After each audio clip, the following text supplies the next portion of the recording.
Hey, I'm Kevin Griffin, and I'm 41 years old from Lawrenceville, Georgia, and been fishing since I was 5 years old. Always loved being outdoors and being able to catch a fish, but I really didn't get into fly fishing other than casting a popping bug on a brim bed until about 4 years ago, and started fly fishing for trout. Caught my first trout on a fly rod, and that was special. Next step was I wanted to catch one on a fly that I tied myself, so I got into fly tying. Now I've done that, and I guess the next step in the on the ladder for me was to try to get into competitive fly fishing.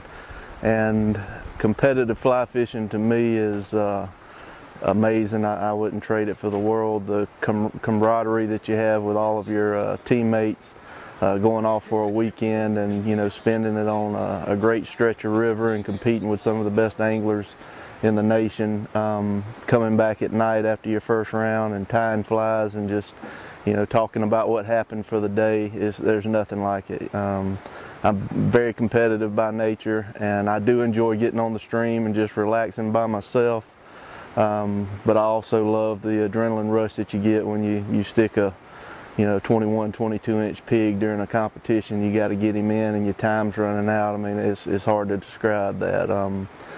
So I do love competitive fly fishing. Everyone I've met and all the tournaments that I've been in, extremely helpful, very knowledgeable. Some of the best anglers, that I could ever be around. And, there's quite a few techniques that you'll use in competitions as far as dry dropper, stripping a streamer, and then my personal favorite technique now is Euro nymphing. But as much as I love to Euro nymph, I have to always make myself go back and practice dry dropper and practice stripping a woolly booger, just so I don't get rusty, because it's not a fix-all, it's just another tool for your arsenal.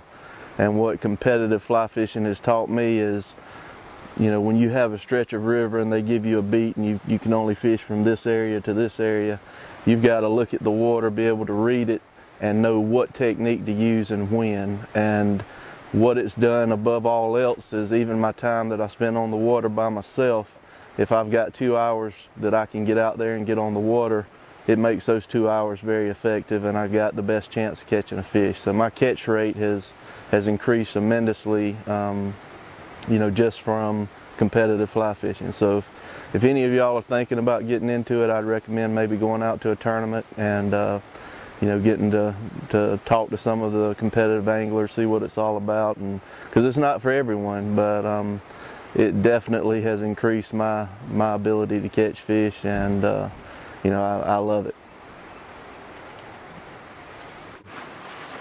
My favorite technique to use, I like to dry dropper fish and throw streamers, but above all the techniques, my favorite without a doubt is Euro nymphing. And when you're Euro nymphing, normally I use 2 flies. I've got an anchor fly, which today I'm using a leech, and then I've got a point fly up above it, which is off of a tag, and today I'm using a waltz worm. But I like Euro nymphing better than any other technique, because to me it's the most effective. And the reason that it's effective is you're making short casts. You've always got your fly in the water. You don't have to worry about wind knots and some of the things that you have to worry about with dry dropper fishing. And then you're also covering every section of water. It's just like a painter when he's painting a house. He's going to put a brush stroke here and then one right above it and one right above it.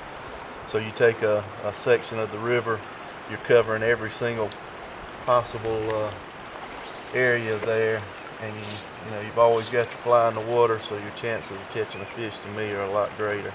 And when you're in a tournament, you got a time frame that you're looking at, so the more time you have your fly in the water, the better chances you are to catch a fish and get good numbers of fish. When you're Euro nymphing, you normally use a cider, which is a fluorescent material that you see above the water. And I like to use Jan Seaman because it's not translucent at all. The light doesn't get through it, so you can see it really glows. And I'm just when I'm watching, he got off. But when I'm watching the cider, I'm looking for any kind of change. If it straightens, if it looks like it pauses, or most of the time when I see a strike, I just see it change momentum. So if it's drifting at one speed and it just changes momentum just a hair, I always set the hook.